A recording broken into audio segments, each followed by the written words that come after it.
बहुत समय पहले एक छोटे से गांव में एक गरीब लड़का रहता था जिसका नाम अर्जुन था। अर्जुन की सबसे बड़ी खासियत थी उसकी बांसुरी। वह पूरे गांव में सबसे अच्छी बांसुरी बजाता था। उसके संगीत से गांव के लोग बहुत खुश रहते थे।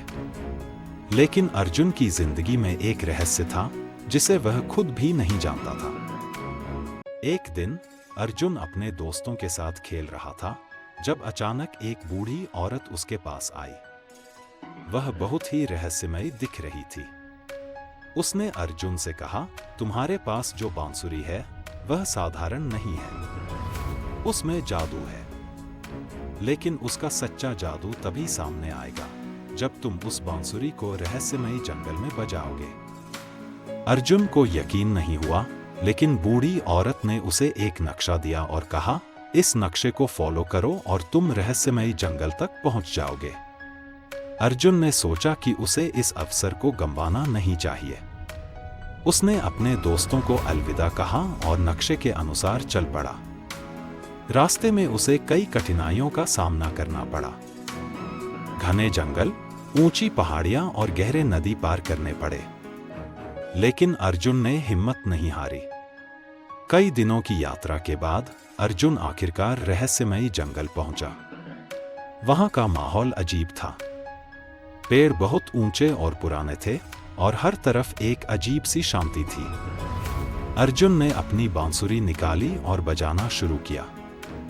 जैसे ही अर्जुन ने बांसुरी बजाना शुरू किया, पूरे जंगल में हलचल मच गई। पेड़ हिलने लगे, पक्षी चहचहाने लगे और जमीन से एक चमकदार रोशनी निकलने लगी। अचानक अर्जुन के सामने एक जादुई दरवाजा प्रकट हुआ। दरवाजा खुलते ही अर्जुन ने देखा कि वहां एक विशाल खजाना छिपा हुआ था। लेकिन जैसे ही अर्जुन खजाने के पास पहुंचा, एक विशालकाय नागिन प्रकट हुई। नागिन ने कहा, यह खजाना तभी तुम्हारा हो सकता है जब तुम मेरी 3 पहेलियों का सही उत्तर दोगे। अर्जुन ने सहमति में सिर हिलाया और नागिन ने पहली पहेली पूछी, क्या है वह चीज जो जितना ज्यादा होती है उतना ही कम दिखती है? अर्जुन ने थोड़ी सोचने के बाद जवाब दिया, अंधेरा। नागिन मुस्कुराई और दूसरी पहेली पूछी, क्या है वह चीज जो टूटते ही अपनी पहचान खो देती है? अर्जुन ने तुरंत जवाब दिया, अंडा। नागिन ने सर हिलाया और आखिरी पहेली पूछी, क्या है वह चीज जो बिना पंखों के उड़ती है, बिना मुंह के बोलती है? अर्जुन ने कुछ समय सोचकर जवाब दिया, बांसुरी की धुन। नागिन ने खुशी से सिर हिलाया और कहा, तुमने सभी पहेलियों का सही उत्तर दिया। अब यह खजाना तुम्हारा है। अर्जुन ने खजाना लिया और गांव वापस आ गया।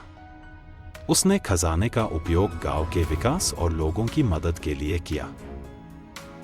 अब अर्जुन न केवल अपने संगीत के लिए प्रसिद्ध था, बल्कि उसकी दयालुता और बुद्धिमानी के लिए भी जाना जाता था।